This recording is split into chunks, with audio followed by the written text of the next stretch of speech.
Dorie, it's great to connect today. Thanks for coming on the podcast. Nate, thanks for having me.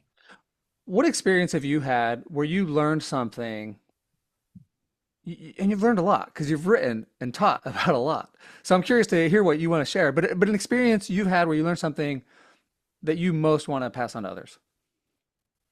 Yeah, one of the challenges that I had that I really struggled to figure out and to crack the code on was I started my own business way back now in 2006. And a problem that I really had that I think a lot of people do when they start their own business is this question of how do you get noticed? How do you stand out in the marketplace? And it felt really intimidating because the idea, that people would ask you, which is very simple, in theory, like, how are you different? What are you good at? What's your niche? It felt incredibly hard for me to identify that. I think for a lot of us, we have trouble figuring out what is unique about us or different.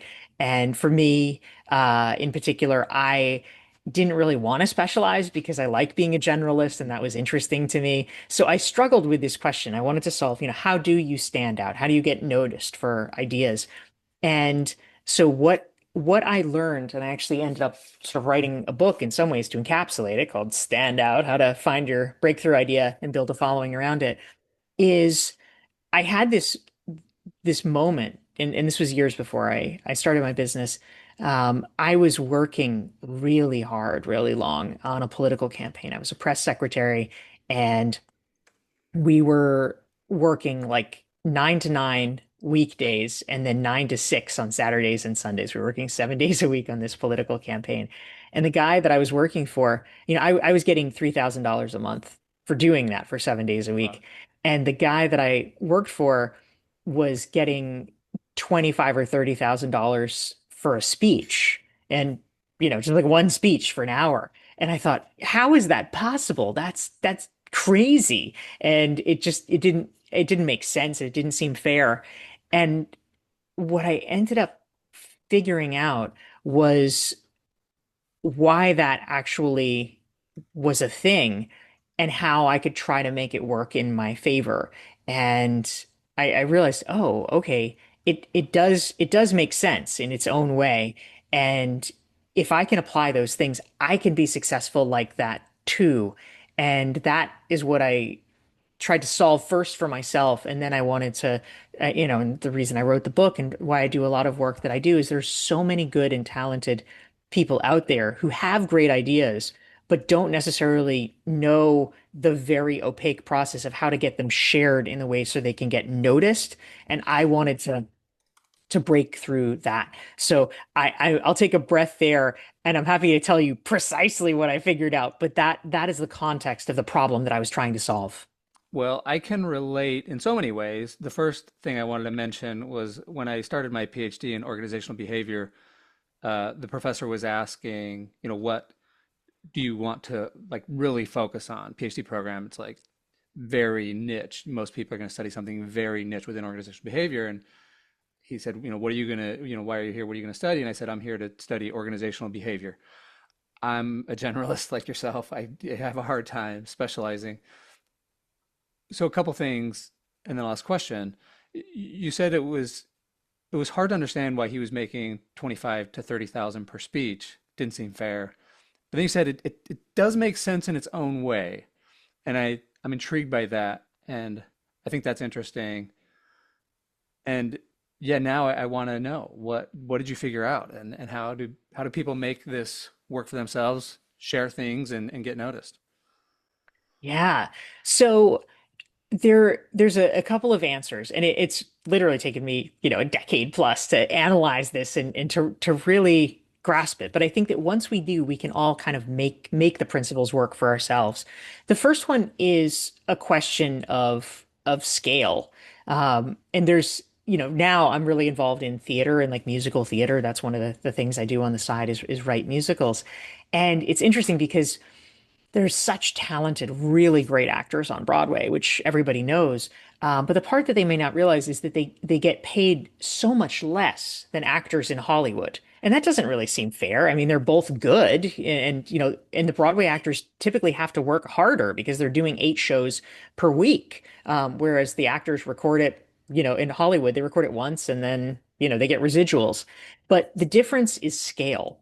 And there's only so many people. There's only 1,000 people that can fit into the Broadway theater. So 1,000 people are paying, whereas in Hollywood, millions of people can see the movie. And so I think that one of the reasons why people are able to, make a lot of money doing something is the question of what is the scale that you're able to reach. And so, this is why sports stars now are making a lot more money than they used to post television and post, satellite and cable rights. Before it was much more like theater. If you went to a baseball game or a football game, it's the people in the stadium. Now it's people around the world.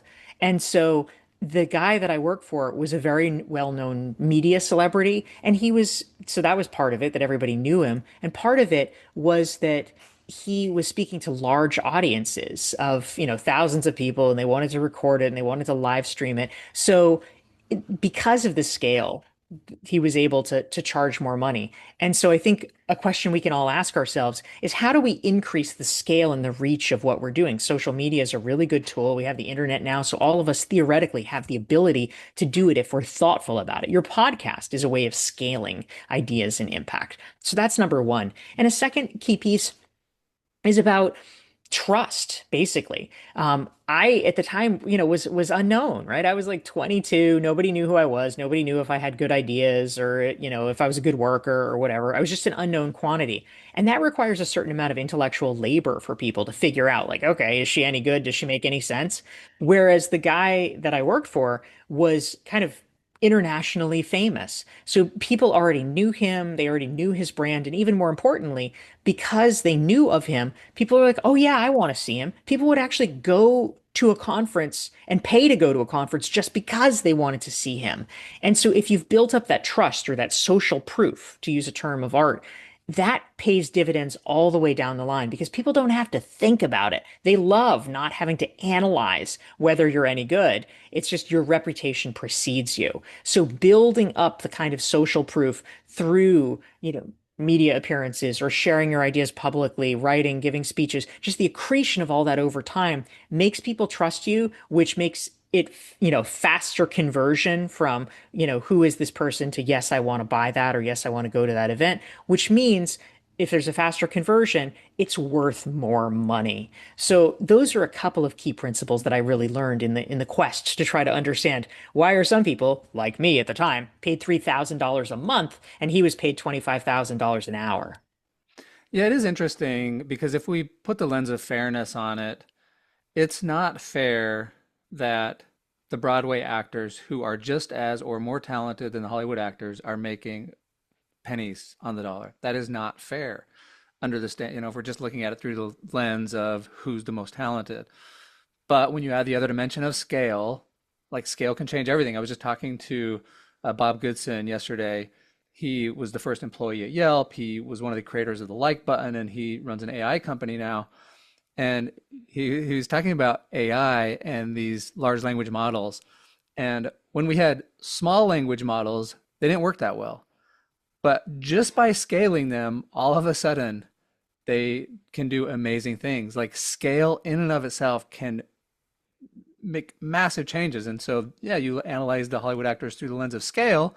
It's like, well, yeah, it wouldn't be fair if the Hollywood actors were making the same as the Broadway actors because the Hollywood actors are entertaining millions more people. So that's interesting. Scale matters. And then this idea of trust. Okay, I haven't thought about trust in terms of, you know, reaching that scale and then commanding, whatever price in the market. One of my favorite sayings is from my old football coach. He talked about how to build trust, it takes time, consistency, and results. And I like that framework, and it sounds like that's what you're talking about, over time, delivering,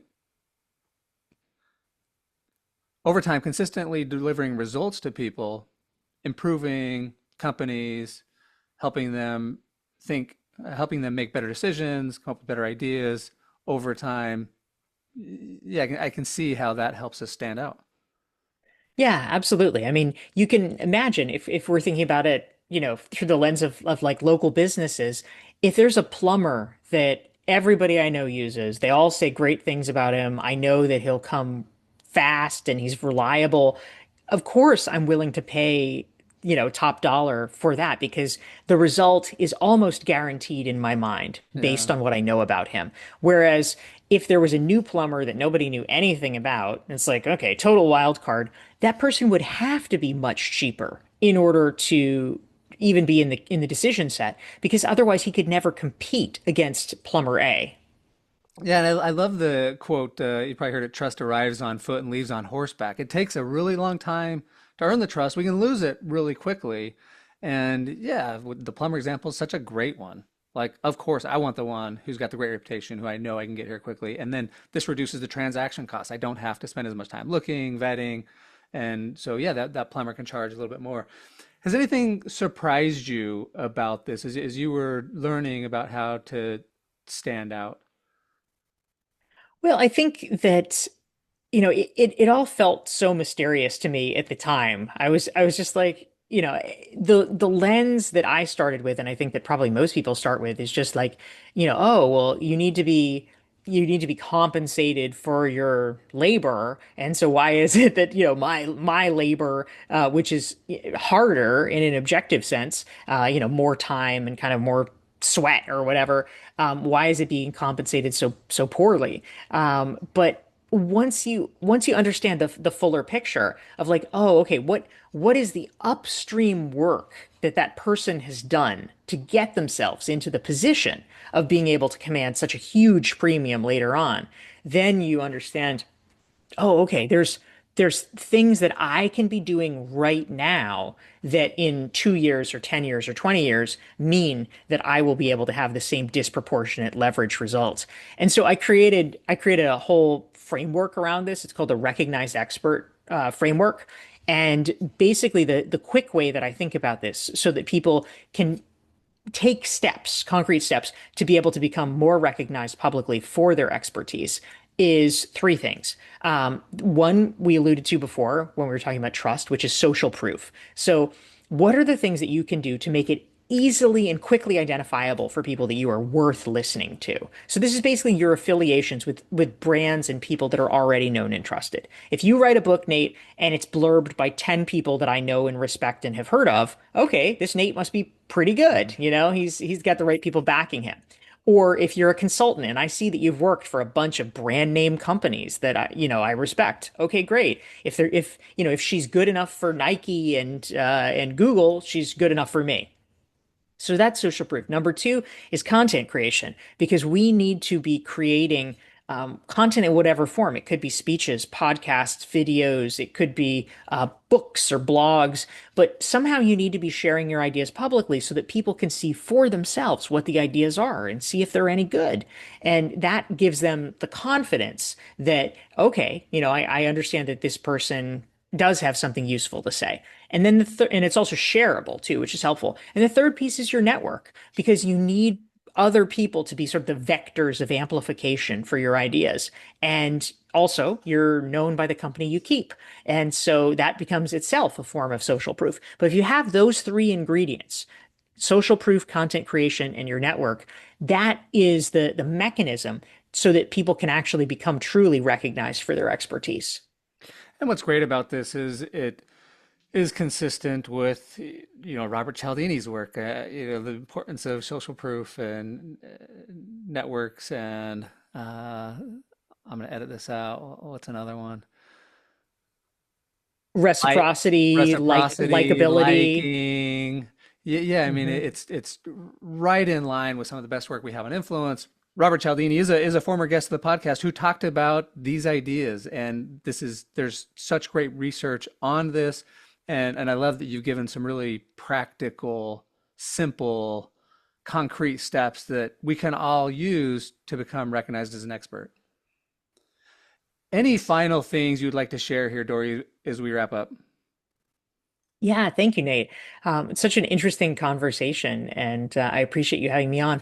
Just one thing that I'll mention is if people are interested, I actually created a free self-assessment so that folks can take it for themselves to understand where they are strong and where they are weakest in terms of their own ability to be perceived as a recognized expert. So it's a graded quick test, about 10 minutes, that looks into where you score in terms of social proof, content, and network. And if folks want to get that for free, they can download it at dorieclark.com/toolkit. I will download it today. I am grateful that you would share this time with me, with us. There's such great info here. I appreciate your experience. Yeah, it's always great to hear the story of how somebody accomplished it, made it happen over a long period of time. And I also like how you looked at the you looked at the world and you said, this doesn't seem fair. I'm going to see if I can figure it out and see if I can make it work for me. Now, of course, it's honorable to change the system and try to make the world be as we want it to be. But I think there's also a lot of value in working with the world as it is and saying, if this worked for somebody else, this can work for me as well. So I really appreciate your approach, Dorie. I love the content here. So thanks so much for coming on the podcast today. Nate, thank you so much for having me.